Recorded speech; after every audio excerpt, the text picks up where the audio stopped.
주님의 말씀을 죄로 묵상하는 자가 복이 있는 사람입니다.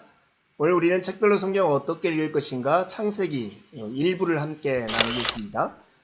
먼저 창세기 윤곽을 보고 잘 이해하기 위해서 창세기 안으로 함께 들어가 볼까요? 창세기 내용은 무엇일까요? 창세기는 창조, 타락, 구속이라고 하는 세 단어로 그 내용을 요약할 수 있습니다. 하나님이 인간을 포함한 모든 만물을 창조하신 이야기, 인간의 불순종과 그로 말미암은 비극적인 결과, 아브라함과 그의 자손들을 선택하신 하나님의 구속 이야기의 시작이 창세기 안에 담겨져 있습니다. 창세기의 역사적 기간은 하나님이 창조하신 때부터 요셉이 사망한 때 약 기원전 1600년까지의 이야기를 담고 있습니다. 창세기가 강조하고 있는 점을 보면 이렇습니다. 먼저는 만물을 창조하신 하나님, 둘째는 하나님께서 자기 형상을 따라 사람을 창조하신, 세 번째 인간의 불순종의 성격과 결과들, 네 번째 하나님의 언약들의 시작, 다섯 번째 하나님께서 열방을 복 주실 통로로 한 민족을 선택하심, 이것입니다. 하나님, 사람, 불순종, 언약들, 한 민족, 이런 단어를 기억하면 좋겠습니다. 이제 들어가기 위해서 본 내용에 초점을 맞춰서 창세기를 둘러보려고 합니다. 창세기는 한 권의 완전한 책입니다. 하지만 동시에 성경 전체 이야기의 시작이기도 합니다. 이 마라슈트라고 하는 말은 태초에라는 말인데 이 창세기 자체가 하나님의 이야기의 시작이라고 표현할 수 있습니다. 창조와 인간의 불순종과 하나님의 구속에 대해서 말하는 책이 창세기인 것이죠. 그러나 창세기는 이런 하나님의 이야기의 시작일 뿐만 아니라 모세오경의 시작이기도 합니다. 열방에게 복을 주는 통로가 되는 한 민족을 하나님이 선택하시고 그들과 언약을 맺으신 이야기가 창세기이기 때문이죠. 창세기 내러티브는 기본적으로 두 부분으로 나눠져 있어요.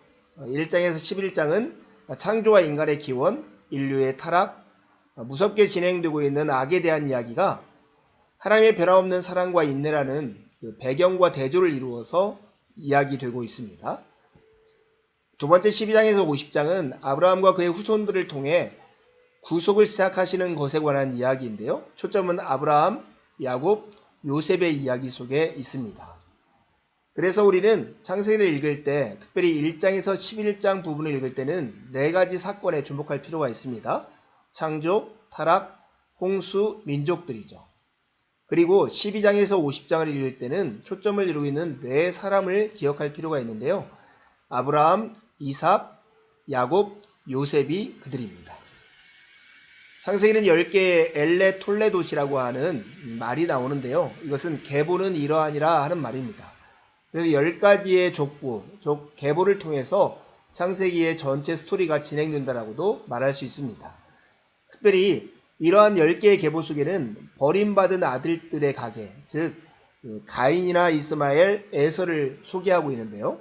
이것은 선택받은 씨와 버림받은 형제가 대조를 이루고 있는 모습입니다. 선택받은 씨는 이야기를 통해서 자세하게 기록한 반면에 버림받은 씨인 이 가인이나 아벨이나 이스마엘이나 에서 같은 경우는 족보로만 소개되고 있는 것이 특징입니다.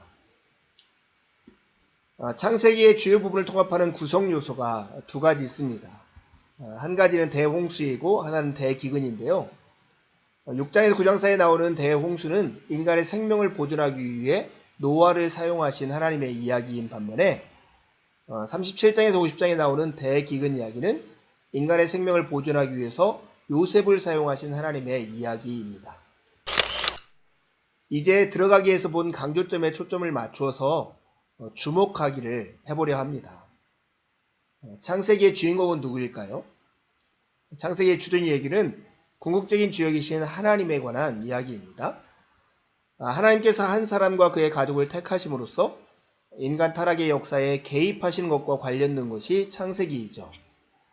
그래서 창세기의 주인공은 하나님이십니다.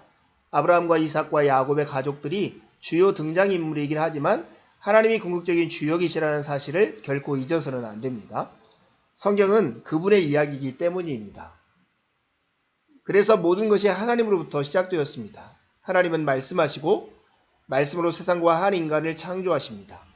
오직 하나님이 가족을 존재하게 하시고 그들에게 약속을 주시며 그들의 하나님이 되시겠다고 그들과 언약을 맺을 때 비로소 아브라함과 이삭과 야곱의 이야기가 시작될 수 있었습니다. 이 주된 하나님의 이야기 속에는 6가지 하부 이야기가 들어가 있습니다. 하부 이야기 첫 번째는 하나님과 그의 백성들 사이에 맺은 2가지 언약인데요. 하나님의 구약 백성의 이야기는 새로운 언약에 의해 형성된 백성들에 대한 이야기이기도 합니다. 그 2가지 언약은 노아 언약과 아브라함 언약입니다. 노아 언약은 노아와 그 아들들을 통해 인류와 맺으신 언약인데요. 다시는 지상에서 대홍수 같은 그 홍수를 통해서 생명을 멸절시키지 않겠다는 하나님의 약속을 담고 있습니다. 아브라함의 언약은 아브라함과 맺은 언약인데요. 위대한 민족을 이루게 될 후손을 선물로 주겠고 열방은 그 민족을 통해 축복을 받게 될 것이라는 약속과 땅을 선물로 주겠다는 약속이 이 안에 포함되어 있습니다.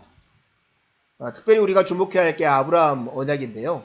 이 아브라함과 맺은 이 언약은 이삭과 야곱에게서 반복되어 나타나고 있습니다. 그리고 이후에는 2가지 구약 언약인 하나님이 주신 선물인 율법, 출애굽 언약과 모세 언약과 다윗 언약으로 얘기되는 왕정 언약의 근거로서 기능을 하게 됩니다.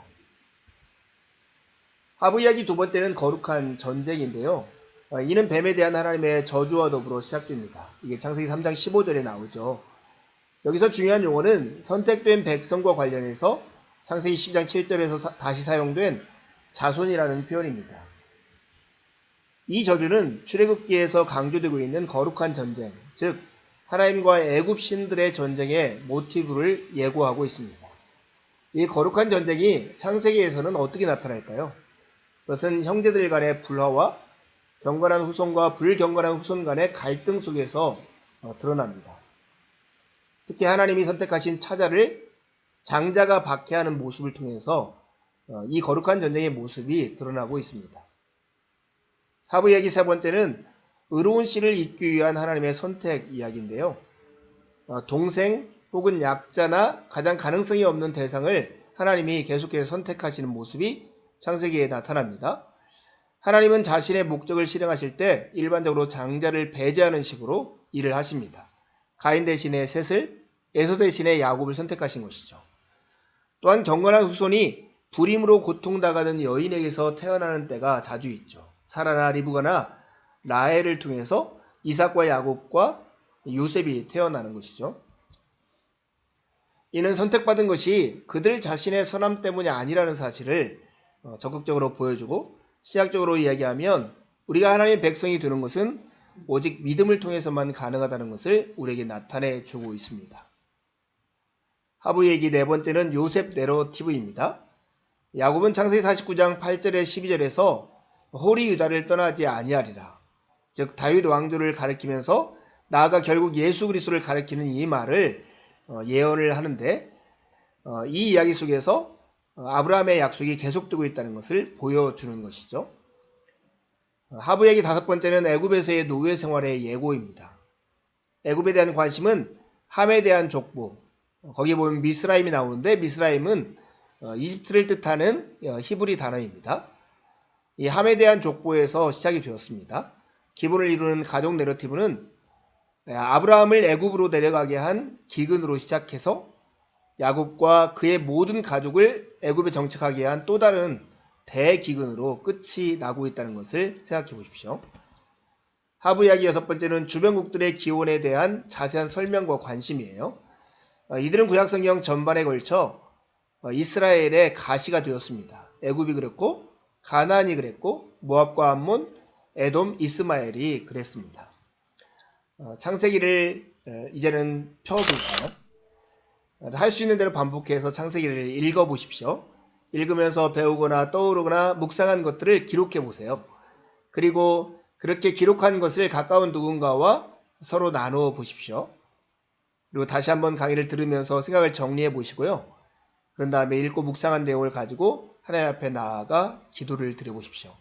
하나님의 은혜가 아침 햇살처럼 여러분의 영혼 안으로 스며들 것입니다. 감사합니다.